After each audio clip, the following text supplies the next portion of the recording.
with you about how to reproduce groups or how to multiply. Now again, if you don't want to multiply, if you just kind of want to keep things to yourself, you don't want to do certain things. You want to avoid practicing retelling the story. You want to avoid practicing the gospel, or you definitely don't want to set goals. You want to be very vague in your goal setting, and you want to be very vague in accountability. You don't even want to do accountability. And you definitely want to talk about why people should get out of their comfort zone for the sake of other people. But if you want to multiply, if you want to reproduce and see more groups spread throughout the area, there are certain things that you need to do.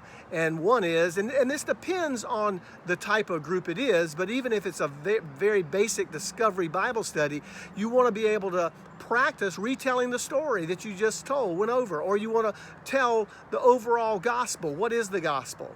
You also want to be able to set some goals about what your plan is to read the Bible and learn on your own, as well as your plan to tell others about what you're learning and inviting them to come to be a part of it. You want to be specific and measurable and attainable goals that are relevant and time-based. You want to be smart. You don't want to just say, well, I think I'll read the Bible, but you want to be able to say, I'm going to read the Bible for 15 minutes every morning before breakfast for the next 7 days. And I am going to tell so-and-so about this story, or I'm going to take an afternoon to initiate conversations with people. And then when you get back together, you definitely want to hold yourself accountable. You want to say, yes, how did you read the Bible this week? And how did you bring up the gospel to people? And have people talk about what they're doing. And then you also want to be able to have a vision cast of why you should get out of your comfort zone, why you should put God first. And then you want to also make sure you're always praying for people who are not in the group to either come to know, follow Jesus, or come and join you in your group.